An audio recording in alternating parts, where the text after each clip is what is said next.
Okay, I think we're in there. To begin? Okay, so good afternoon, everyone. Good afternoon, sir. This is Group Three's presentation on Chapter 6, Leading with Integrity and Moral Purpose. Our group members are Tamara Lawrence, Chantal Lewis, and I, Leandra Mullins. So let's begin with the introduction.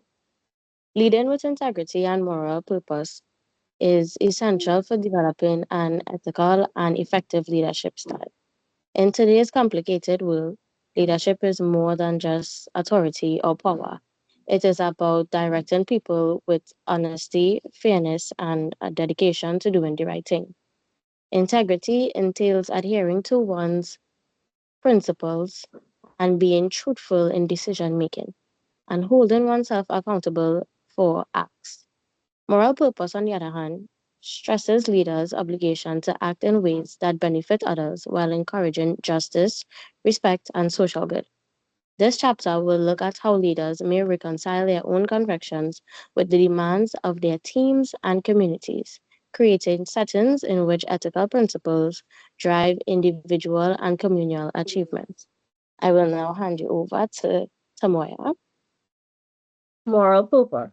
Moral purpose in leadership refers to a leader's deep commitment to ethical values, social responsibility, and long-term positive impact. Leaders with a strong moral purpose prioritize doing what is right, even when it is difficult, unpopular, or comes at a personal cost. Moral purpose is not just about individual integrity, it shapes the culture of an organization and influences collective decision making. So there are some key themes of moral purpose in leadership. The need for ethical leadership. Society calls for leaders who can be trusted and who remain committed to ethical behavior, even in complex and fast-paced environments.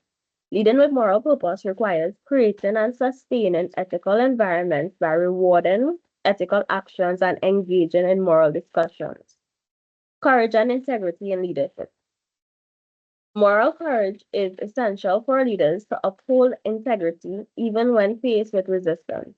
Transformational leaders are described as value driven and have the courage to confront reality even if it's painful. Leaders should not be led for popularity, but instead stand by their ethical values. For example, a student leader refused to allow alcohol on a school trip despite unanimous support from peers, demonstrating leadership rooted in moral conviction. Modeling moral purpose. Leadership is about setting an example. If leaders act ethically, others are more likely to follow. This aligns with social learning theory, which suggests that people imitate admired leaders. Transformational leaders raise both themselves and their followers to a higher moral standard, inspiring ethical behavior across organizations. And lastly, the complexity of leading with moral purpose. Moral leadership is not always straightforward. The book challenges readers to engage in ethical analysis, ask difficult questions, and use moral imagination to solve dilemmas. It stresses that ethical leadership is a continuous learning process requiring self awareness, reflection, and adaptability. Now, ethical organizational environment. The concept of an ethical organizational environment aligns closely with the five ethical principles in decision making. Below is a direct connection between these principles and how they contribute to an ethical workplace. So, firstly, respecting autonomy. Ethical organizations allow employees to make informed decisions, develop their own values, and act independently within ethical guidelines. Leaders ensure that employees have the necessary knowledge and competence to make responsible choices. Doing no harm. A key component of an ethical workplace is creating a safe and respectful environment free from psychological or physical harm. Leaders and employees avoid actions that may put others at risk. such as workplace harassment, discrimination, or unethical business practices. Benefiting others. Organizations prioritize the collective good over personal gain. Ethical leaders promote the growth of employees, the well-being of an organization, and the community. This may include fair wages, employee development programs, and corporate social responsibility initiatives. Being just. Ethical organizations emphasize fairness and equality in decision making. This principle ensures that employees are treated equitably in hiring, promotions, compensations, and disciplinary actions, preventing favoritism and bias. Being faithful.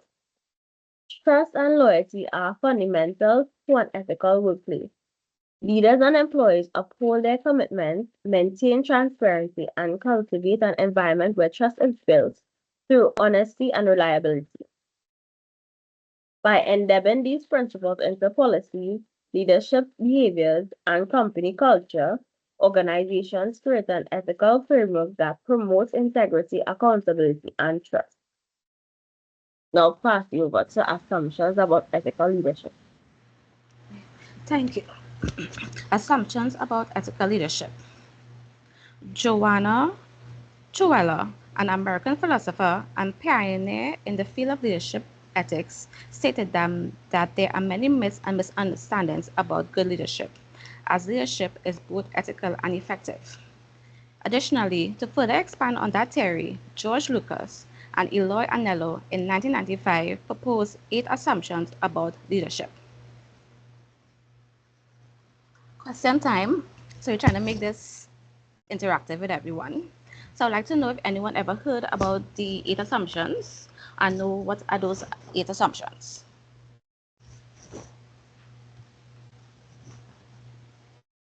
Anyone? No one? No, I never heard of them before. Okay. So the 8 assumptions are 1. Ethics is the heart of leadership.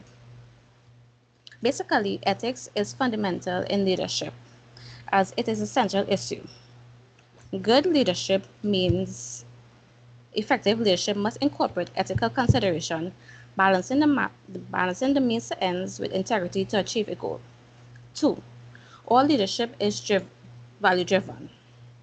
Leadership is essentially influenced by personal and organizational values and beliefs, shaping decisions on what is deemed to be just and fair. Organizations and communities alike tend to be value-driven as opposed to value-neutral. 3. Personal values intersect with organizational values. Ethical leadership requires leaders to examine their own personal value in relation to those of their organizations. Your personal moral compass will guide you through ethical dilemmas and eventually lead to a direction based on ethical analysis. 4. Ethical leadership can be learned. Ethical leadership is a process that can be cultivated through experience and reflective practices, sharpening moral reasoning over time. Additionally, the life experience you gain will affect your development as an ethical leader. 5. Connection between thought and action. Effective ethical leadership merges moral reasoning with actions, as the goal is to encourage leaders to engage deeply with ethical theories and apply them to real-life practices. 6. Character development. A leader's character defined by their behavior and actions is critical for earning respect. A leader can be popular, yet do not have the respect of the public, as there is a disconnect between their values and actions. In other words, they don't walk the talk.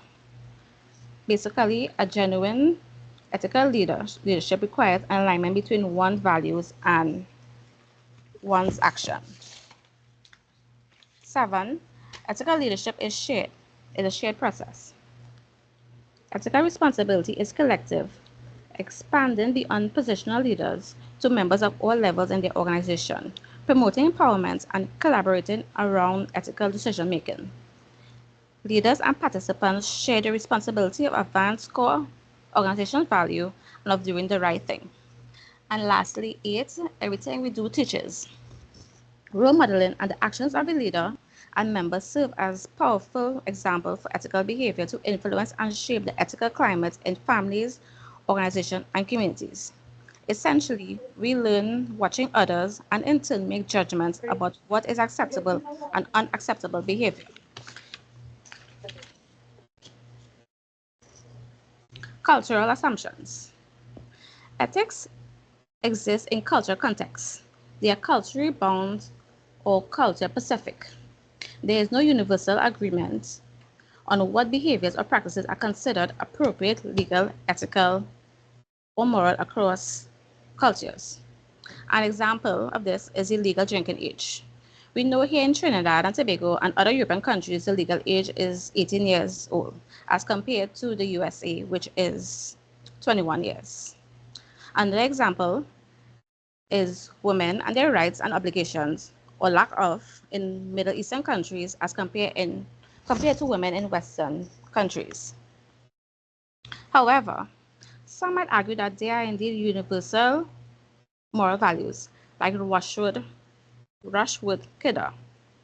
From interviews he conducted with 24 leaders in 16 different countries, Kidder in 2005 identified 8 common values among them. Question time again.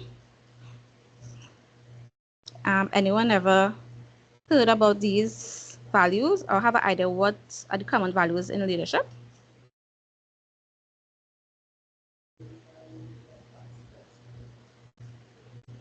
Yes, no. Not really. Okay. So the 8 common values in cultural leadership are love, truthfulness, fairness, freedom, unity, tolerance, responsibility, and respect for life. Additionally, before Kidd identified these common values, Martin Selman in 2002 identified 6 common virtues to more than 200 religions and philosophical traditions. And these are wisdom and knowledge, courage, love and humanity, justice, temperance, spirituality, and transcendence. Although different cultures may provide varying definitions of these virtues, the basic ideas of these virtues are similar culture to culture. In conclusion, many of these ethical assumptions emanate from various leadership and ethical theory modules, which my colleague will now explain.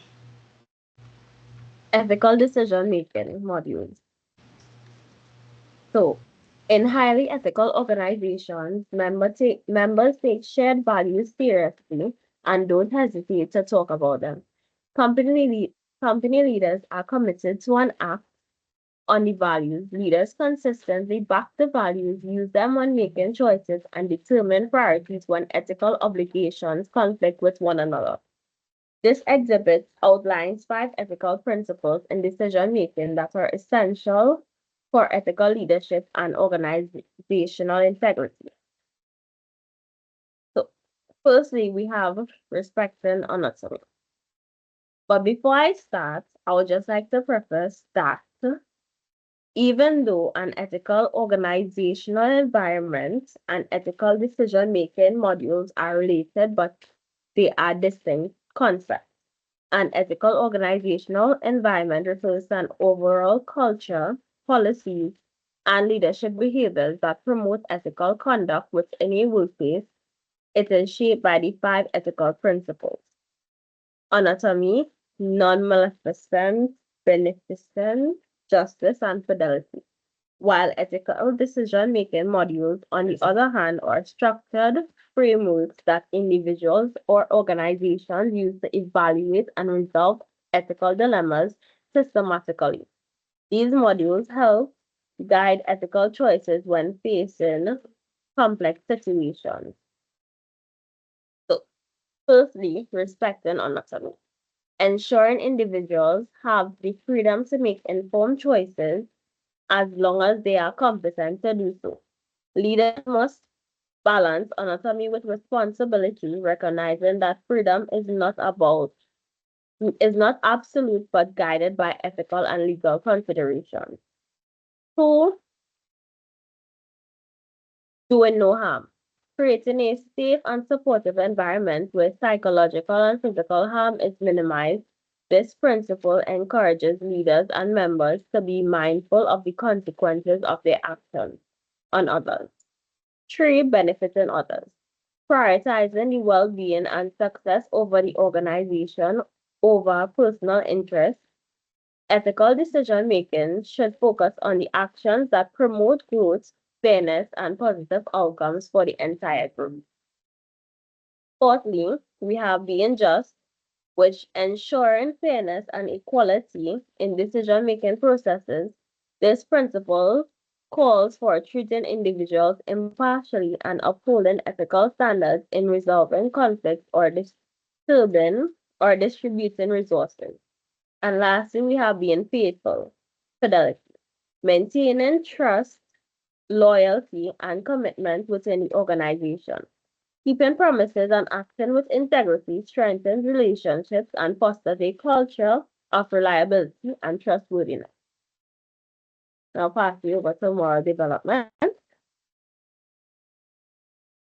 Okay, so let's talk about moral development. So, moral development and leadership is the continuous process of refining ethical reasoning, decision making, and values to align with a deeper sense of moral responsibility. A leader's development is influenced by personal experiences, education, culture, and ethical dilemmas that shape their ability to distinguish right from wrong. According to Kohlberg's stages of moral development, leaders progress from making decisions based on personal consequences to acting according to universal ethical principles such as justice, fairness, and human dignity. In leadership, this growth is essential because it determines how a person responds to challenges, how they uphold to integrity under pressure, and how they foster trust within their team or community. Leaders who prioritize moral development not only set a strong ethical foundation for themselves, but they also inspire those around them to act with integrity and a sense of purpose.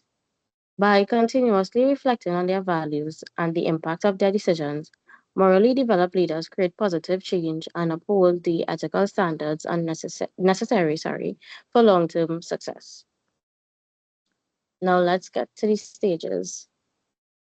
So we have level one, which is the pre conventional level. At this level, moral reasoning is based on personal consequences rather than deeper ethical principles. So, stage one in the pre conventional level would be obedience and punishment, which is like right and wrong and what is determined by avoiding punishment. People obey rules to escape consequences rather than because believing in fairness. An example of this would be where a child doesn't steal because they have a fear of getting caught. So stage two in the pre-conventional level is self-interest, which is instrumentally exchange. Morality is based on personal gain or reciprocal benefits. It is goes something along the line of, if you help me, I will help you. Or another example is if you do something for me, I would do something for you. Now move on to level two, which is the conventional level. People start valuing social order, expectations, and relationships when making moral choices. In this level, we have stage three and four. Stage three is interpersonal relationships. Morality is based on approval from others being seen as good. This is more important than personal principles. An example would be a person help others to be seen as good. Not necessarily means they are a good person. They're just doing it for the sake of. And stage four, which is law and order. Ethical decisions are based on obeying laws and maintaining social order, even if the rules seem unfair. An example of this would be following rules, even when they seem unfair, because rules are rules, right? Right. So now we move on to level three, which is the post conventional level. At this stage, individuals base their morality on principles rather than societal expectations. Stage five is social contract. Laws and rules are important, but they should be questioned and changed if they do not promote justice and human rights. An example of this would be advocating for civil rights because some laws are discriminatory, and we have a lot of discriminatory laws. So stage 6 in the post-conventional level would be considered universal ethical principles. Moral reasoning is based on deeply held values such as justice, equality, and human dignity, even if they conflict with the laws or societal norms. So most people do not reach stage 6, where leaders like Mahatma Gandhi, Nelson Mandela, and Martin Luther King Jr. operated in. In leaderships, progressing through these stages helps individuals make their ethical decisions that prioritize justice, fairness, and the greater good. So now it's time for any questions. I have a question for the class. If has anyone ever witnessed someone making a decision based on self-interest rather than moral principle?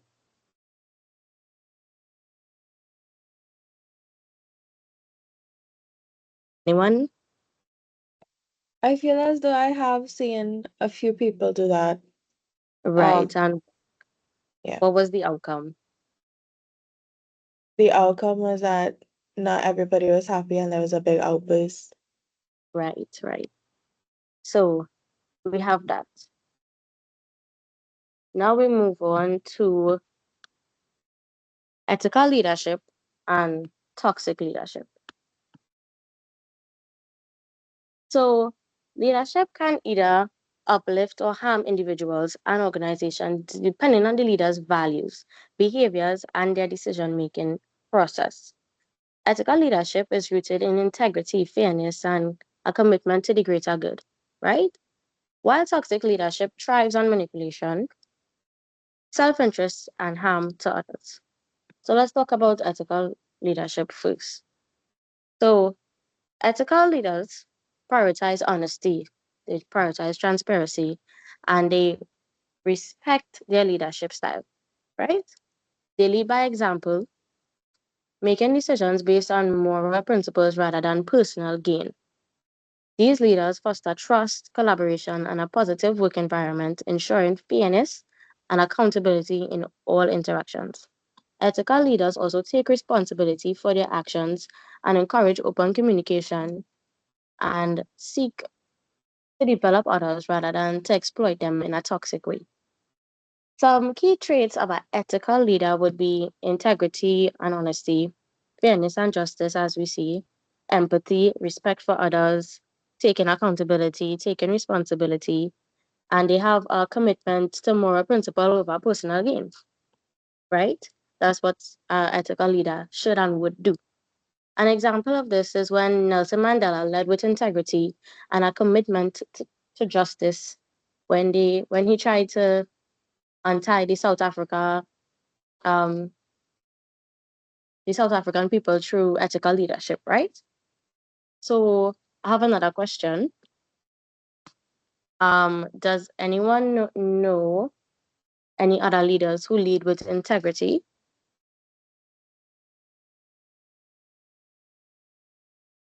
No.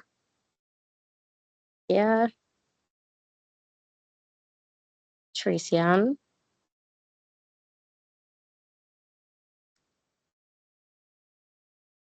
No. Okay. Well, that was ethical leadership. Now we're moving on to toxic leadership.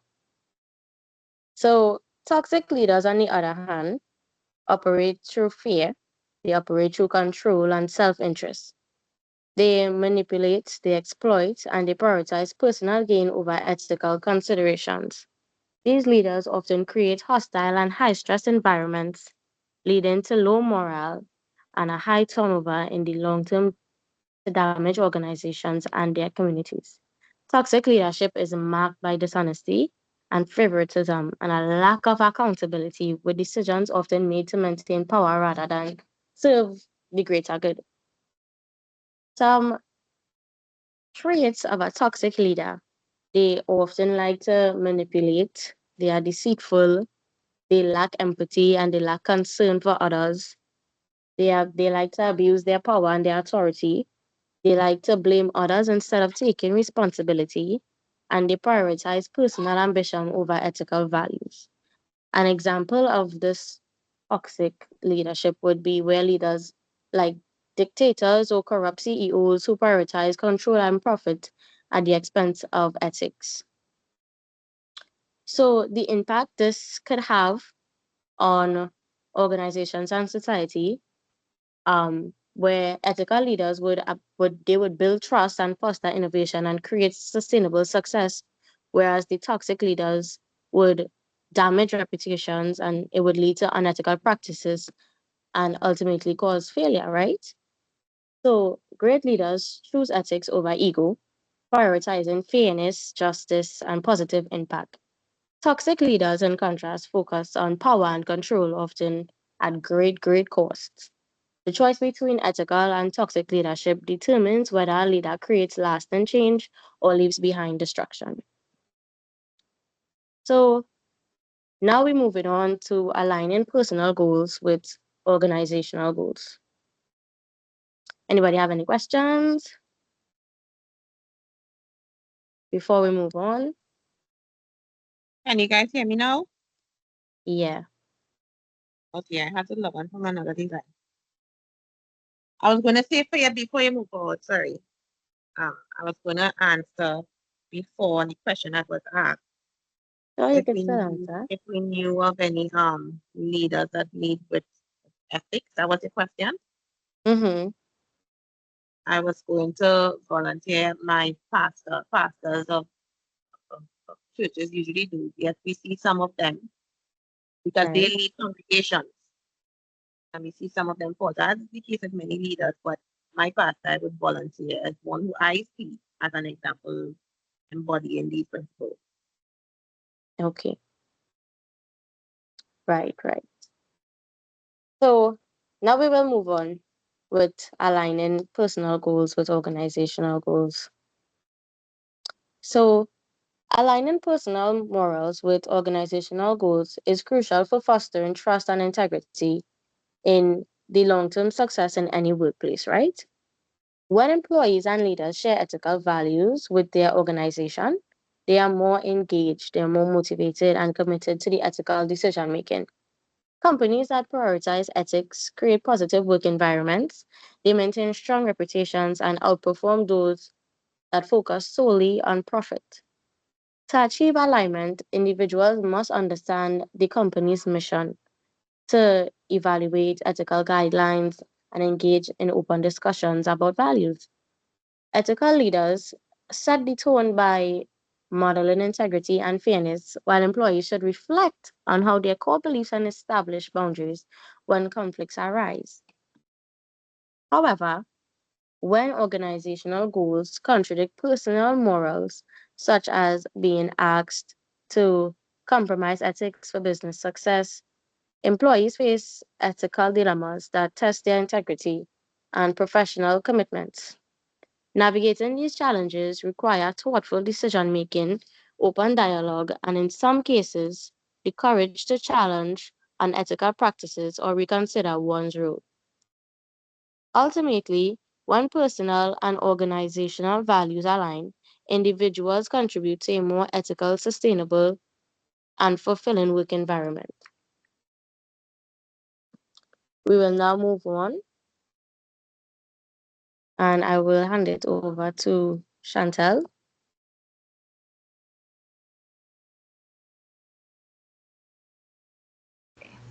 Thank you. Practical applications.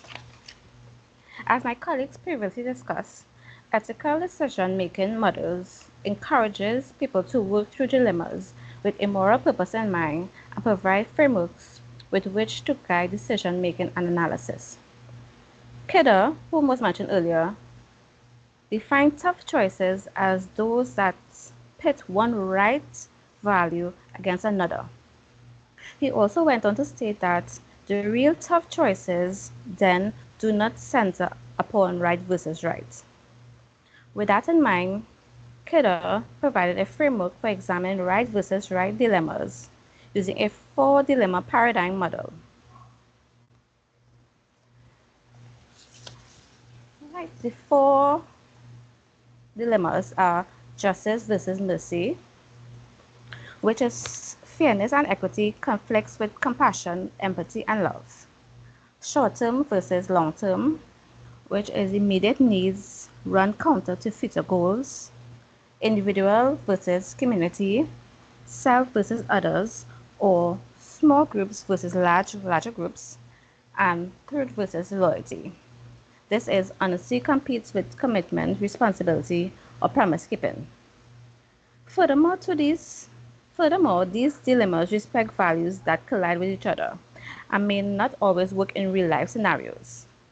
With that, Kidder went on to further provide 3 principles for ethical decision making.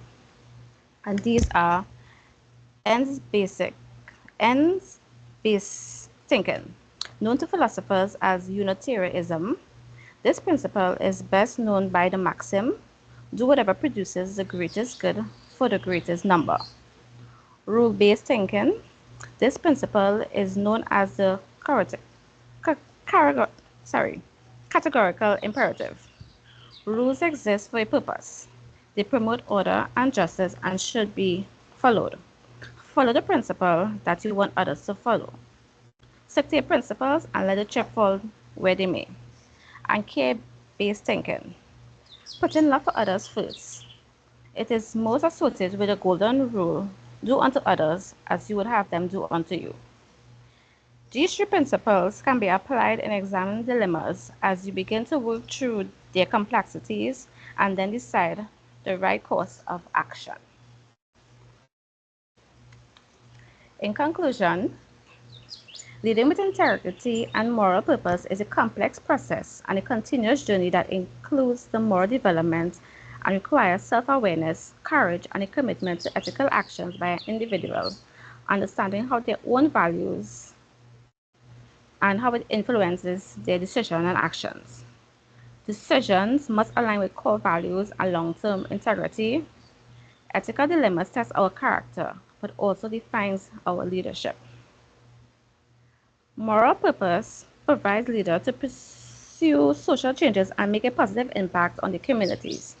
Additionally, the role of ethical decision-making in leadership suggests that leaders should consider the broader implementation of their choices on society.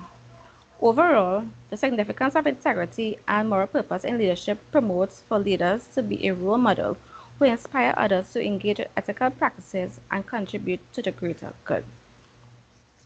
So this brings us to the end of our presentation on Chapter 6 in Leading with Integrity and Moral Purpose. Thank you for everyone who participated and listened for us.